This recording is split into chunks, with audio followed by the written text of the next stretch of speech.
Welcome, everyone. I'd like to start by acknowledging the land we are standing on today. Portland is located on the traditional homelands of the Multnomah, Oregon City Tumwater, Watlala, Wasco, Cathlamet, Cowlitz, Clackamas, bands of Chinook, Tualatin, Kalapuya, Malala, and many other indigenous peoples, both recorded and unrecorded. The indigenous peoples of these lands were relocated to the Grand Ronde Reservation under the 1855 Willamette Valley Treaty and are now part of the Confederated Tribes of the Grand Ronde. Despite displacement, the Grand Ronde people maintain a deep connection to their ancestral homelands and continue their cultural practices. Today, Portland's indigenous community includes people from over 380 tribes, both local and distant. PNCA respectfully offers this acknowledgement as a step towards recognition and repair, understanding that acknowledgement alone is not enough. We invite our community to engage with the Arrowhead Project, an initiative that aims to decolonize and indigenize PNCA's campus. The Arrowhead Project features interventions by indigenous artists addressing cultural appropriation and honoring indigenous histories. We hope it is an example of how art can be a force for change and an opportunity for reflection on our shared histories. These works are on view in PNCA's historic hallway, just outside the Mediatheque. Welcome, and thank you all for being here at this moment in time to share space with us. I've been thinking a lot about the mutual aid tenet, we take care of us. While we don't know what might be coming in these next 4 years, we do know that we have each other. Building connections and networks of resistance, sharing knowledge and resources, and creating spaces of joy and collective care, especially for trans, queer, and BIPOC communities, will be more important than ever. The Trans Geographies Symposium serves as a vital gathering point for community building and political action at a time when the lives and rights of trans and queer individuals are under increasing threat. By centering the intersection of gender identity and cultural landscapes, we hope to create a platform for powerful conversations and to foster solidarity. Through the insights of these scholars and artists, we can continue to build our collective movement towards justice, empowering trans voices and nurturing a deeper understanding of the diverse experiences that shape our world. This afternoon, we are honored to welcome Robin Maril to talk about queer possibility and democratic defense. After a short break with snacks in the atrium, we'll close this symposium with a roundtable discussion between Robin, Molly J. Vaughn, Saw Whitley, and Sloan McNulty on future directions in trans research and activism. I want to thank all of our speakers and collaborators on this year's symposium, Molly, Saw, Robin, Sloan, as well as Jackie Diaz, who just led our zine workshop, and Mallory Wilson, who curated the student exhibition. I also want to give a huge thank you to all of our amazing colleagues here at PNCA who worked so hard over the past months to bring this symposium to life. Dean Jen Cole, Shauna Lipton, Oliver Meyer, Marcia Mack, Issa Ramos, Riley, Flo, Aaron, Zephyr, Danny, and many more people contributed to the success of this event. Thank you all for being here. And now I'd like to invite Lauren Howe, an MA candidate in critical studies, up here to introduce Robin.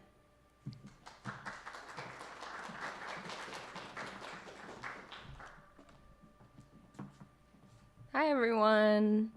My name is Lauren. I'm a first-year critical studies student. I'm so pleased today to introduce our keynote speaker, Robin Maril.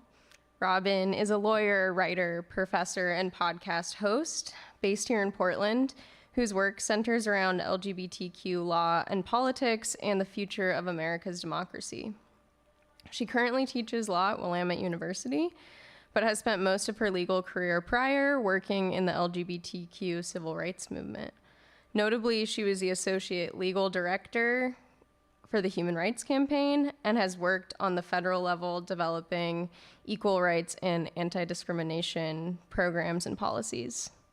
Her legal background is extensive and impressive, and I urge you all to read more about it in the symposium pamphlet and online.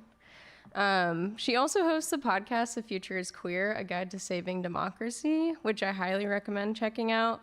The tagline of the show reads, "Our queer future depends on our democratic future." So true. On the show, she hosts conversations with queer activists, journalists, authors, etc., talking about the state of our democracy and being queer in America. I just finished listening to her conversation with Hunter Kelly, a queer country music journalist, and as a fan of country music myself, I really enjoyed it. I also want to congratulate her on her upcoming book, which I think is titled Fight, Queer Possibility and Democratic Defense, which will be out in June 2025 with Cambridge University Press. So maybe a round of applause for that. I feel like that's pretty amazing. Yeah, it's quite an honor to have someone here and within the Willamette University system who's dedicated so much of her life to queer advocacy and activism. And it feels like having Robin here today couldn't have come in a more necessary time after this week. So thank you, Robin, for being here. And without further ado, please join me in welcoming Robin Maril.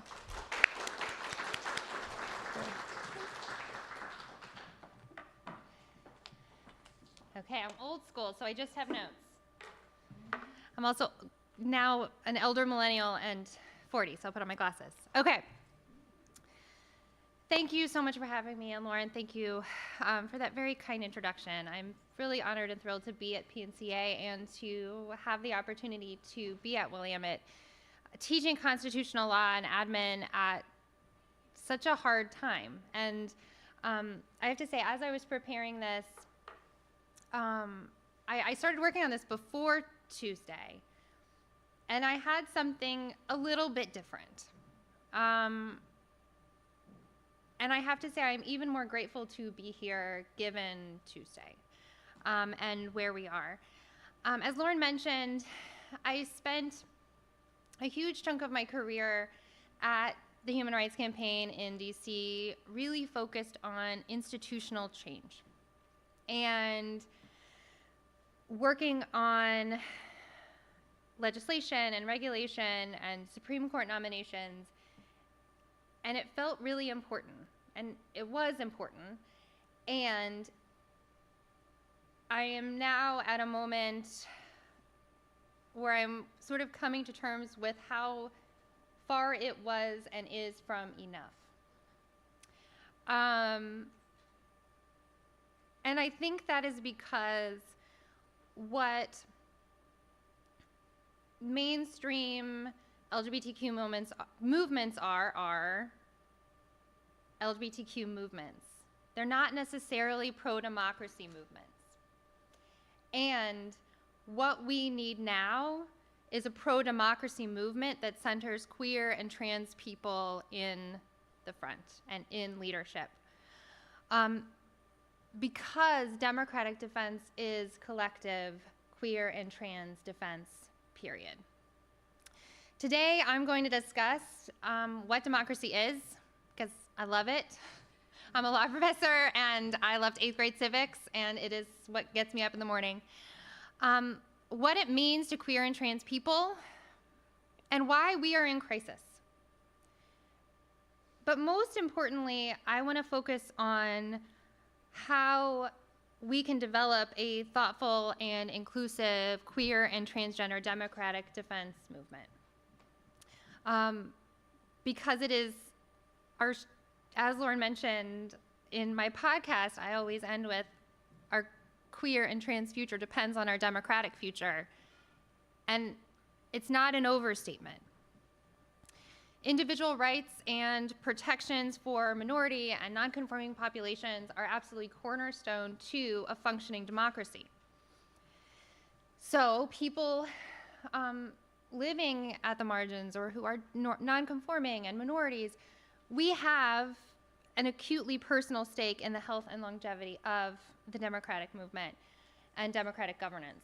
But what I hope you also leave here today is with the knowledge that we also have the most to offer. You know, we spend a lot of time talking about how democratic decline impacts LGBTQ people, and we are so often subjects of this. And I think it is so important to move us from being subjects to democratic decline to actors in democratic defense. So, with that, democratic defense or democracy is having a moment. But what is democracy, right? As I was preparing for this, like all good lawyers, sorry, online friends. As I was preparing for this, I, like all good lawyers, Googled, what is democracy, right? It was a very interesting Google after Tuesday, but Encyclopedia Britannica gives us a very simple, clean definition, okay? Democracy is a system of government in which power is vested in the people and exercised by them directly or through freely elected representatives. Thanks, Google, right? We got it. But democracy is not naturally occurring. It is not a self-perpetuating state. What we know, and we are taught by history time and time again, is that democracy demands an intentional commitment and consistent recommitment to a future that is built on shared democratic values. So what democratic values are we talking about? We're talking about democratic values that recognize equal dignity and individual rights as essential for our collective survival. Although shared, a democratic future is far from a homogeneous one. It is not a single vision of how to live. Rather, it is a shared vision of how we can live differently and thrive together. Democratic governance assumes that disagreements, whether they are floor debates or at courthouses or in social media, will not only happen, but that this friction is a characteristic of a healthy society. Democracy channels these differences through a frame of these shared democratic values, namely the commitment to liberty and equal dignity. Beginning with a shared understanding of the inherent worth and dignity of our fellow citizens, democratic values foster a tolerance for diverse ideas, perspectives, and priorities. A democracy with active, passionate conflict and political winners and losers is a democracy that is working.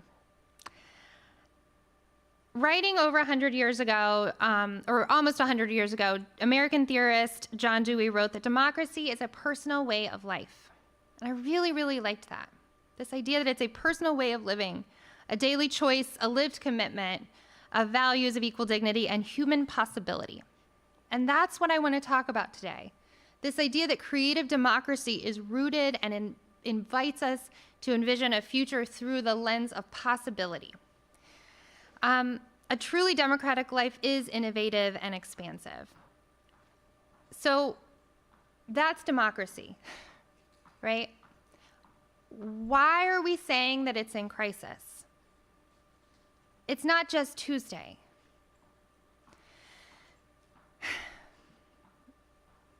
And I think some people will say, we are overreacting, that it is not in crisis, that perhaps we are just using it to exploit our own political agendas, or whatever they say. But our core democratic norms, equality, dignity, fairness, have been fraying for years. And the increasing attacks that we're seeing on queer and trans people, on women's rights, on people of color, this is a symptom of democratic degradation. It's a symptom. It's not the cause of democratic decline.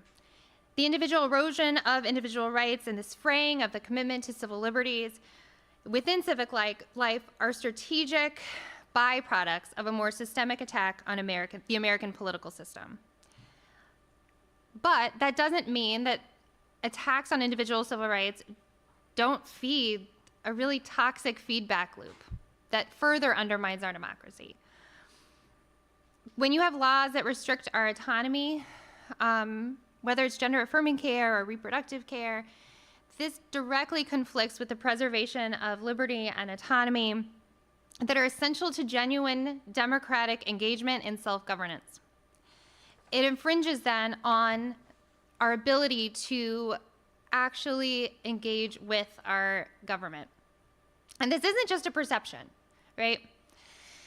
If you feel like things are getting worse, it's because they are.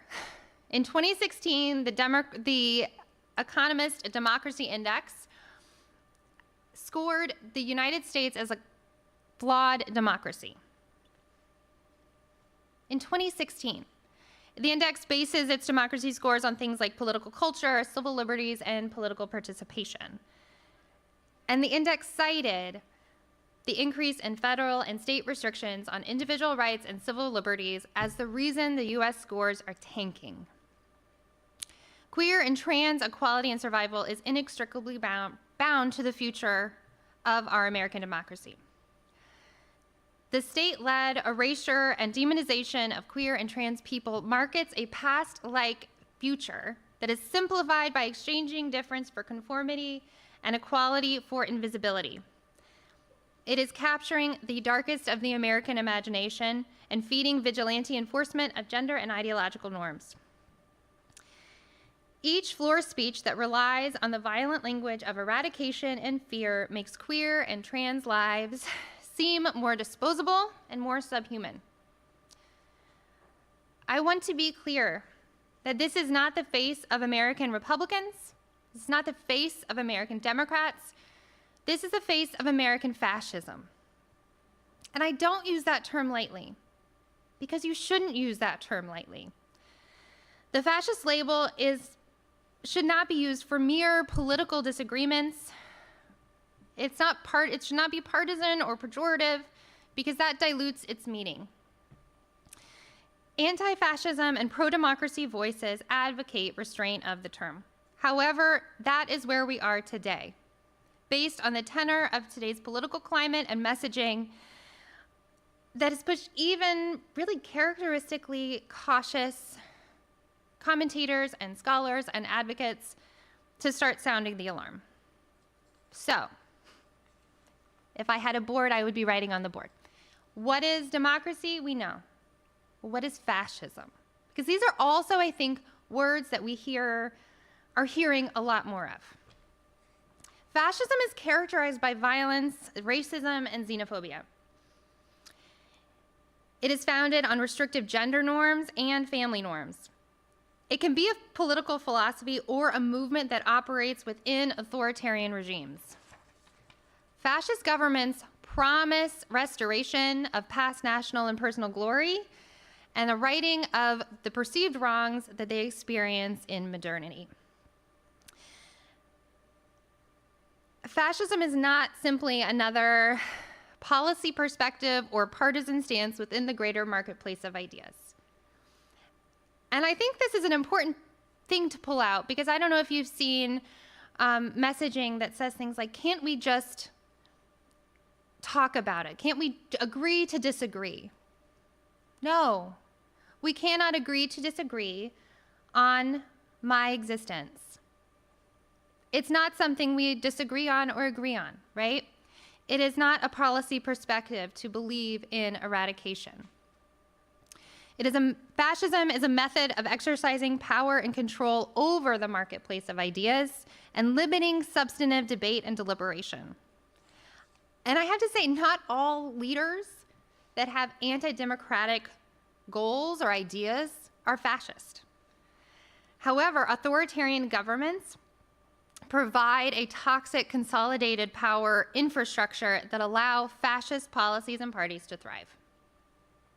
Fascism is wily. It reinvents itself, or it seems to. One of my favorite descriptions of fascism is actually from Toni Morrison almost 30 years ago in 1995, speaking at Howard University. And Toni Morrison wrote, "Fascism is always recognizable by its need to purge, the strategies it uses to purge, and its terror of truly democratic goals." And she went on. She said, "Fascism and its succubus twin racism is not new and cannot make anything new. It can only reproduce the environment that supports its own health. Fear, denial, and an atmosphere in which the victims have lost the will to fight. So how are we here, nearly 30 years later, in America, where so many of us are in denial or have seemed to have lost the will to fight against people who are clearly against and not living into our democratic values? Uncertainty has been called the greatest curse of democracy. Sustained periods of individual financial and social instability and insecurity strain people's democratic will. It intensifies political competition to provide easy answers and a return to stability. We know from consistent lessons from the past that fascism thrives in eras of human suffering and fear. When people are no longer able to envision a future that meets their safety and standards, personal safety, both physical and mental, fear is a natural response. But fear is contagious and desperate and illogical, and fascism provides an answer. We have a fractured economic system pushed to the brink after the Great Recession. We have staggering income, credit, and opportunity inequality. We have cable news that provides daily reminders of unrelenting geopolitical instability and violence. And we have a COVID-19 pandemic that persists along with climate change that has become increasingly harder to deny. The politicization of science in response to these intensifying public health crises has bred historical levels of distrust, polarization, and a rampant acceptance of conspiracy theories. And this should scare you. The rate of acceptance of the idea that JFK is going to come back to life in Dallas. That should scare you, that people accepted that and expected that. But these are really terrifying, complex realities that demand humble leadership. It demands hard policy choices and real national soul searching. And the American far right is offering something else. Braggadocious emperors with easy answers demanding reflexive regression. And Americans are buying it, and Americans have bought it. Fascism offers solutions. They are fantastical and irrational, but they also allow people to channel and actualize their fear through anger. And when you have fear-fueled, politicized anger, it's personal, but it's also indelibly interconnected with the community. It creates an insatiable demand to quiet the chaos through a conflicting draw towards shared experience and community while simultaneously exercising self-preservation through isolation. Fascism steps into this void. It offers both community and privilege through exclusion. Calling out fascist character of a political leader or party is a critical first response in democratic defense. It also demands an urgency and a boldness that few politicians can muster at this moment. When members of the media or opposing parties name fascist behavior or language, they are dismissed as partisan. Their words are, quote unquote, ugly or uncivil. And for some, I think that this is intentional complicity to sweep it under the rug. But I think for a lot of people, it's less malevolent. It's a dangerous cocktail of willful disbelief and wishful thinking. But for those of us who've borne the brunt of the right's heightened demand for restrictive and exclusionary social norms and policies, there's also a sense of horrifying recognition. State legislatures began a coordinated attack on transgender children and their parents in the 2010s. State laws and federal legal challenges undermined access to safe legal abortions for years before the Supreme Court formally overturned Roe v. Wade. What was political theory and analysis for some has been the daily lived experience for millions. No one wants to be called a fascist, but I have a very, very simple solution. Politicians that don't want to be called fascists shouldn't act like fascists. Political parties that do not want to be considered authoritarian should not act like authoritarian regimes in waiting. It is time to acknowledge and name these attacks today if we hope to have a say in our democratic future. So, how will queer and trans people save democracy? We will do it because we were made for this.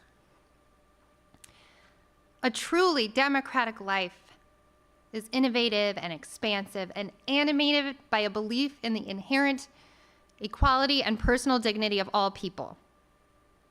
The queer and trans community has made a home within these values, and it is within the exercise of reimagining where queer and trans people have the most to offer the democratic project. The scaffolding of queer and trans social progress is built on stubborn, welcoming joy and creativity that is shaded by a history of exclusion and criminalization and pathologization. The queer and trans relationship with rejection and found community heightens our awareness of fragility. Our fragility and the fragility of our systems and our civic institutions. Acknowledging fragility allows us to better tether us to reality, heightening our senses and in turn our responsivity to dangerous undercurrents that would demean our survival. Embracing fragility with humility and terror fosters effective partnerships among communities working toward a common liberatory vision. Beyond collective governmental and political alienation, individual experience with rejection shapes our relationship with our liberation. Many of our coming out stories are colored by abandonment, by family or clergy. These points in time, whether moments or decades, are bitter and painful, and they offer an implosion of awareness that can be pointedly regenerative. A self-preserving adoption of a more expansive world vision inevitably allows us to reconfigure a vision for our own lives. From the outside, we begin to recognize that norm-based limitations are artificial, transparent tools of social control and convenience. They are not organic mandates of some divine natural order. The weight of these experiences fuels our relationship with power and our collective transformation. Within the context of democratic defense, the ability to retain both our societally manufactured difference and our innate equal dignity and humanity removes us from this restrictive, binary thinking of mainstream society. We are both of society and have been made apart from it. It is this knowing exclusion that allows us to look beyond existing structures and channels toward a space where progress can be reimagined as real freedom. Virginia Woolf addressed this idea of outsider power right before World War II. In her 1938 anti-fascist pamphlet, Three Guineas, Woolf specifically expressed concern that Germany's regressive social policies on abortion, on women's work, on family, on education, could easily transfer to Britain. But she offered a prescription for resistance, and she called this the Society of Outsiders.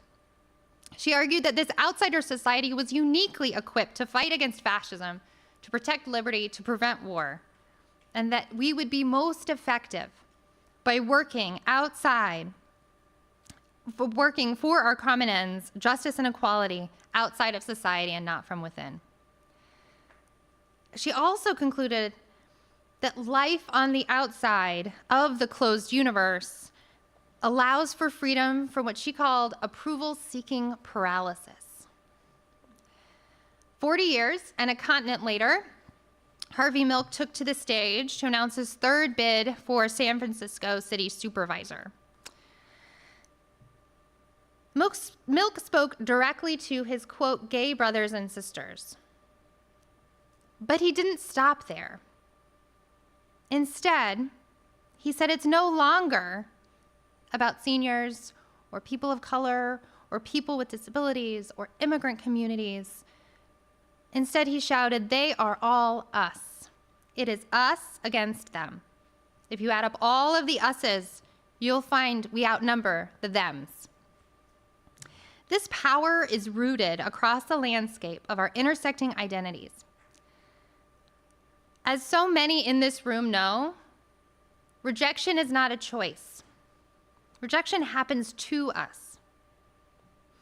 However, within these tender moments of isolation and social abandonment, queer and trans power offers a long-standing generational invitation.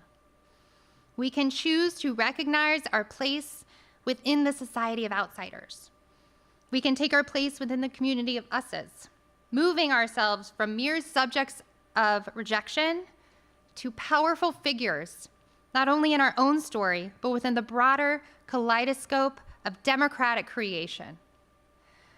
The ability to build power from rejection and community from alienation is one of the greatest contributions that queer and trans people can make in the efforts of democratic defense. The sustainability of queer and trans justice movements will depend on redefining the boundaries of success across a new and uncertain plane of liberation delivered outside of fraying institutions. Our community has always offered something deeper and corporeal and creative that reaches far beyond the black and white winds of beltway politics. At this moment, activating a liberatory outsider framework will allow expansion of a queer pro-democratic movement even in the face of historic social and political retrenchment. Today demands a pro-democracy movement that is radically inclusive, empathetic, and humble. These are not characteristics of modern political movements. However, they are the only way forward. The act of living an open and authentic LGBTQ life, despite state-mandated gender conformity, it is a radical democratic exercise. By resisting state-mandated gender conformity, erasure, and vigilante violence, trans and queer people claim power by demanding and creating space. Anti-conformist authenticity takes place outside of institutions of power. This frees it from the stranglehold of permission-based rights economies. In this space, it is freed from what Virginia Woolf described as approval paralysis, allows queer and trans people to carve out inherently creative lives that reach toward the possibility of the future rather than in a mimicry of the past. Anti-conformist authenticity is a long-practiced tradition and an acutely human response to restriction and oppression and abandonment. It is an exercise in humanity and the urge to not only survive, but to thrive through joy. This authentic creation is the essence of queer democratic defense. And it has been the source of our individual and collective liberation for decades. Demanding recognition of existence is the essential baseline for more complex pro-democracy work. Authenticity as resistance is distinct from institutionalized visibility. It's not pride merchandise, and it's not political press releases. It is the core of our personal relationships to our identity. It is how we perceive ourselves and what we owe each other. Authenticity as resistance is different for each individual. Our personal relationship with authenticity will undoubtedly vary across our lifetime, if not our day. So coming out is also resistance. It defies subtle erasure and aggressive villainization. It is a political act. It is brave and vulnerable, whether it is at a parent-teacher conference or the grocery store or on the stage of the Grammys. It is imbued with unshaking dignity. It is an exercise in recapturing our identity and wresting it away from the jaws of constant politicization by those who seek to erase us. In June 1978, 3 weeks before he was assassinated, Harvey Milk spoke directly to this. And he had a plea. He said, "You must come out. Come out to your parents. I know that it will be hard and will hurt them, but think how they will hurt you in the voting booth. Come out to your relatives, come out to your friends, if they are indeed your friends. Come out to your neighbors. Once and for all, break down the myths, destroy the lives and the distortions for your sake, for their sake." Milk's speech was before AIDS and the Defense of Marriage Act. It was before Don't Ask, Don't Tell. It was before the Federalist Society and the Reagan administration invented originalism to take over the Supreme Court. It was before Donald Trump. It is also all still very true. Coming out grows tolerance for our existence within a non-LGBTQ reality. This public-facing authenticity is an invitation to imagine queer and trans people as part of a universal experience. But anti-conformist authenticity can go so much further than mere humanization and inclusion. Looking beyond incorporation of queer and trans existence within mainstream heteronormative realities, the queer and trans experience can also offer a compelling critique of flawed institutions and systemic inequalities. This type of radicalizing authenticity demands not mere inclusion, but instead seeks to spark broader conversations about freedom and about human rights and about what we truly owe each other.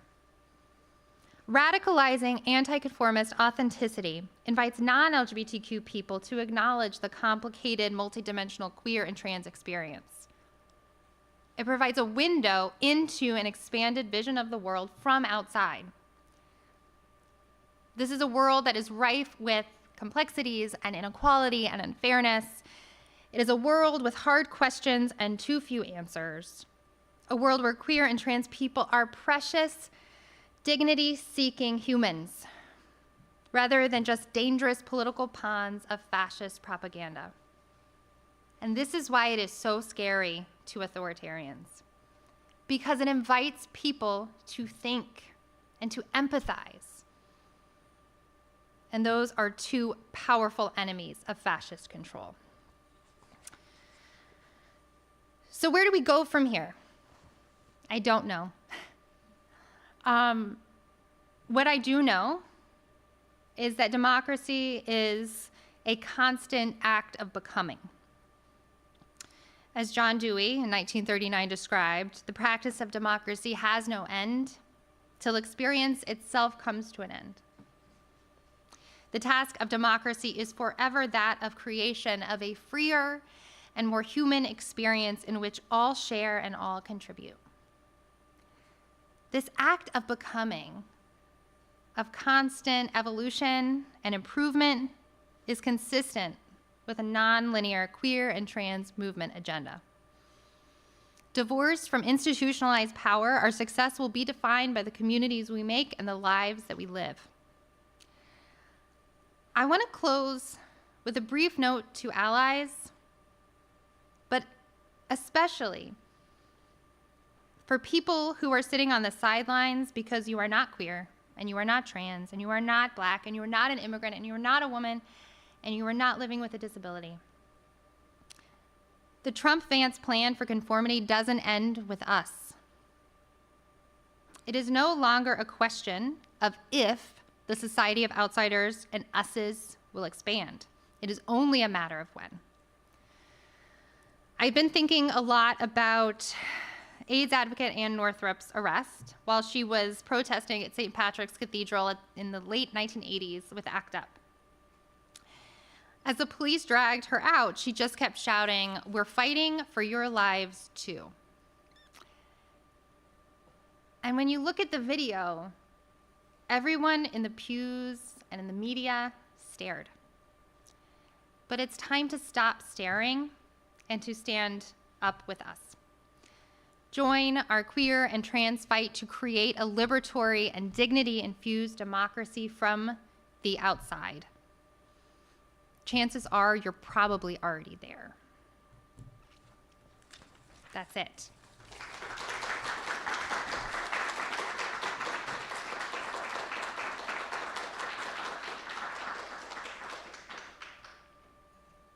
Questions? Yeah.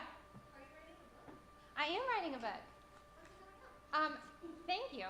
I'll pay you $5 later. Yes, it's coming out June 2025. Yeah. Yeah. Do we need the questions said and then set into the microphone for online folks? Yes. The question was if I'm writing a book. I am. It is coming out June 2025, and it's going to be all of this. Yeah. So I know that, like, depending on different activists have different ideas about how to approach other people who don't, like, I don't know, like, don't believe in their rights. Yeah. And I was just wondering if what your take on that was, if you were, like, empathizing and really, like, having a conversation, or, like, kind of more so, like, immediately shutting it out. Okay, so the question is, and I'm going to paraphrase, so please correct me if this is not correct. What should you do with people that disagree with your rights and basic right to exist? Should you engage with them or should you walk away? Is that okay? My only answer to that is, how do you feel today? Because I think if you are up for it, go for it. Talk about your rights.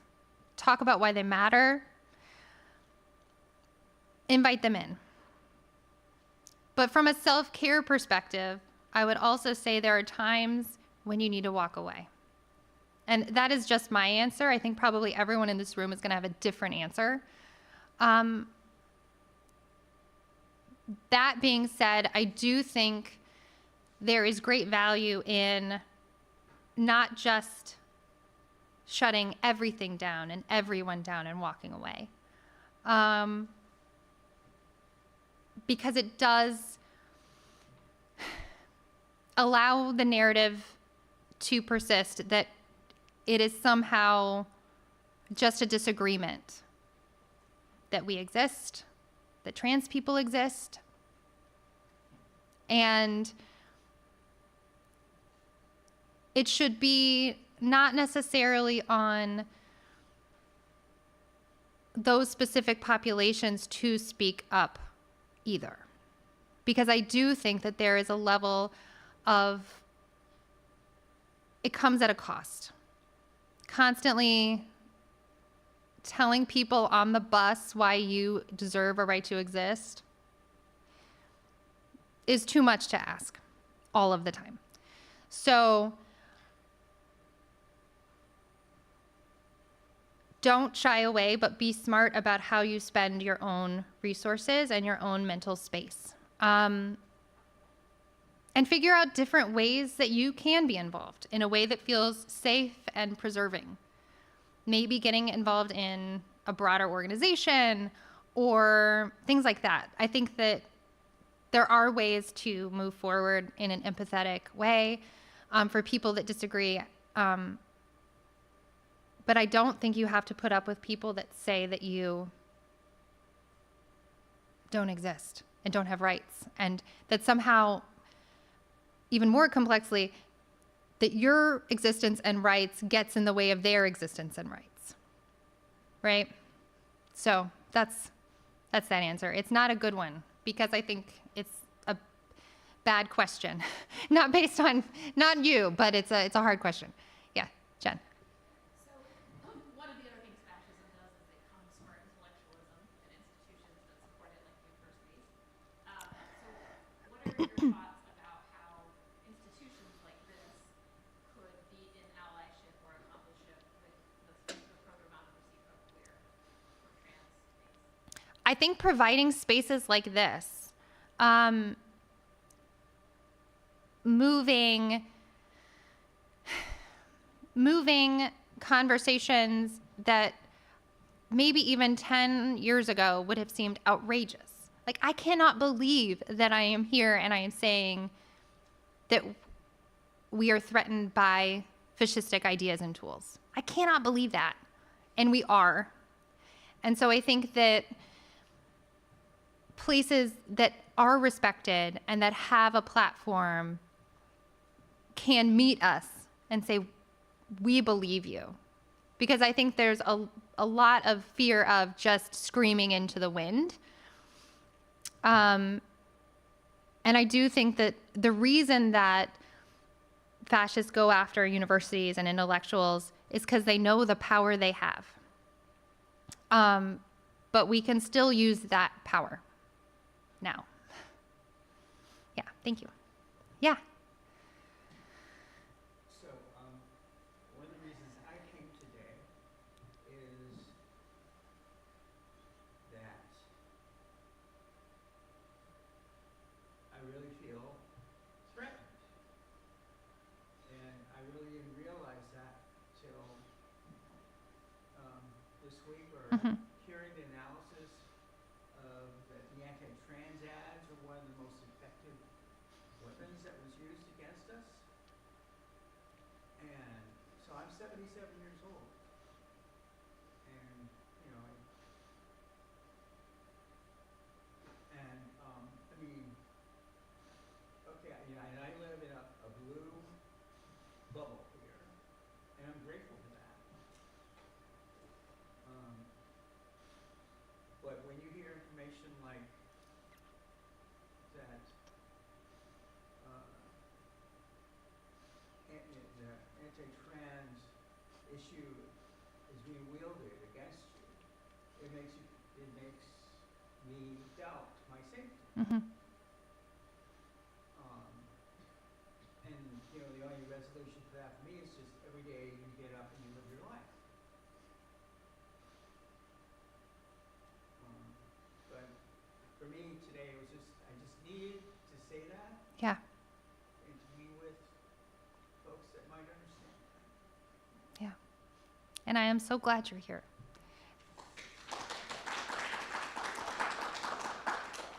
And I think what you described, the getting up and getting dressed and moving into the world, that survival piece is also resistance.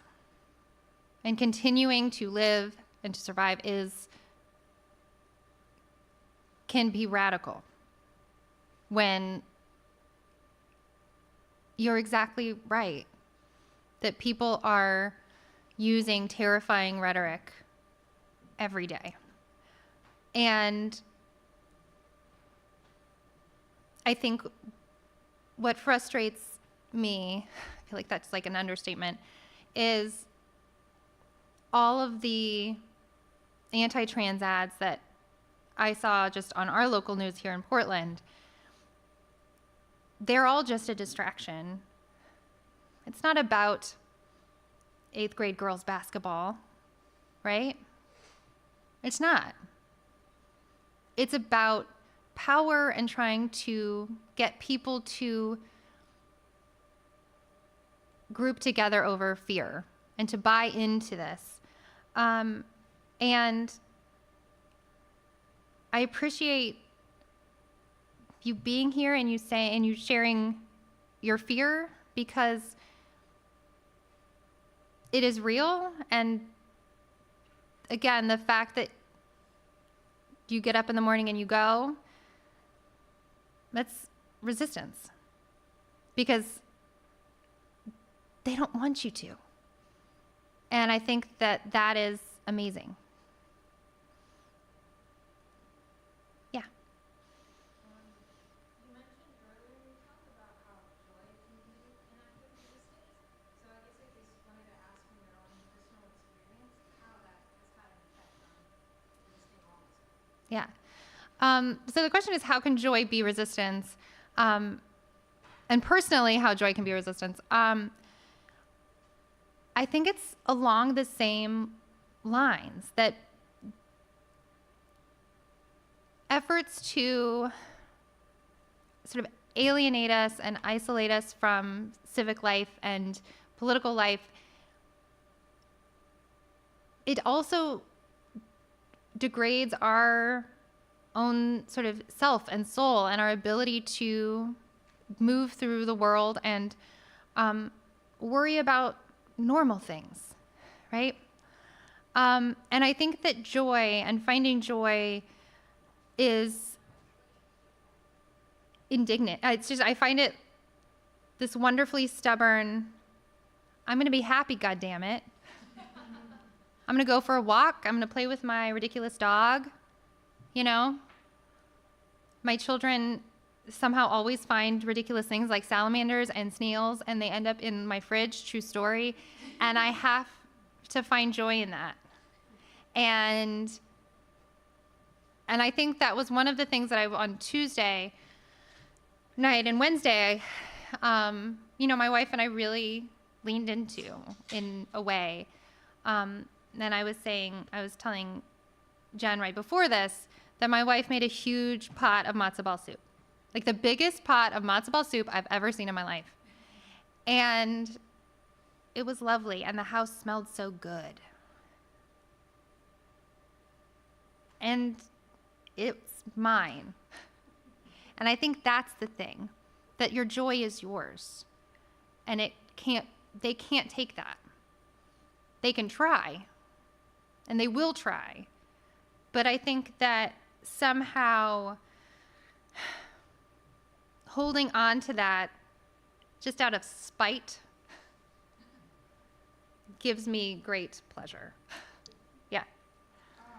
I'm curious about how much this kind of like project of queerness towards democracy is specifically situated within like American democracy, that like regardless Yeah. if the party is imperialist, is like extractive, and like where does this like outsider coalition towards democracy like fit in with the framework of decolonization?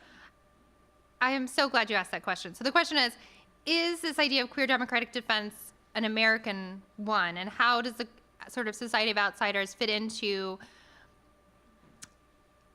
an anti-imperialist structure? And I think the thing is that, that the society of outsiders is,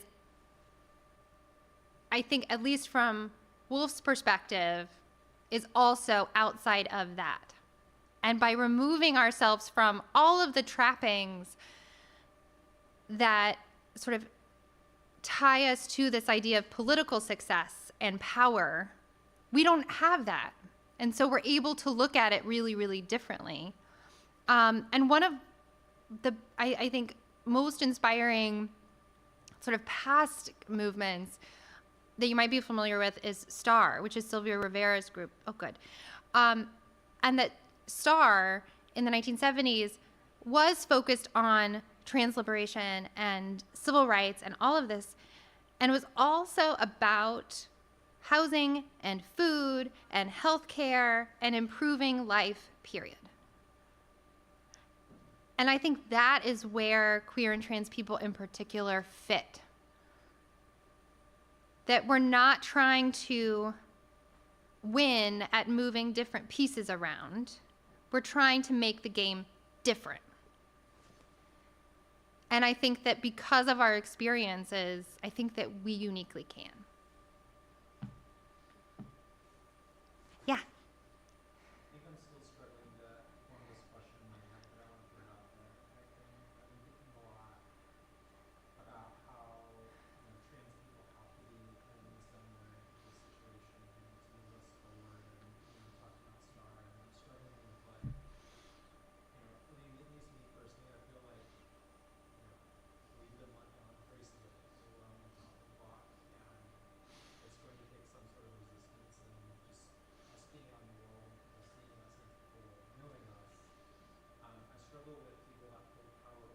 Mm. and we're talking about like the need to protect your health and to really just live your life.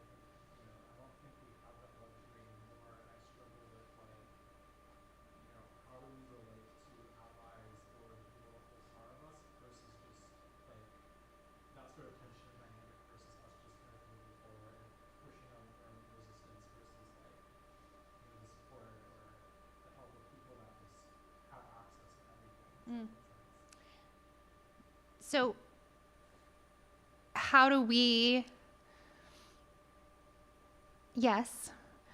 I'm trying to also formulate the question back. People with more access to security and safety and privilege also giving more to the people. That's what. Yeah, that's what I think.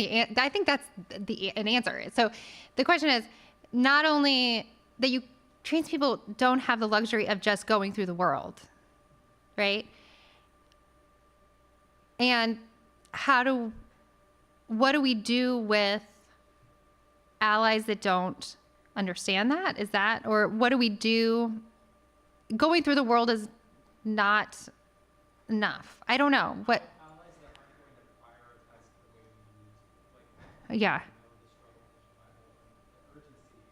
And like, how do we go to a legislator and say, hey, we make this your number one priority? They're going to say no. I'm focused on this. This is like a key issue. Got it. That type of thing. Yeah. So the question is how to confront allies that are prioritizing other things and don't get why this is important.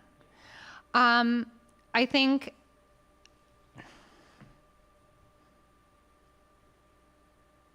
that's where I think working in community and coalition is really useful.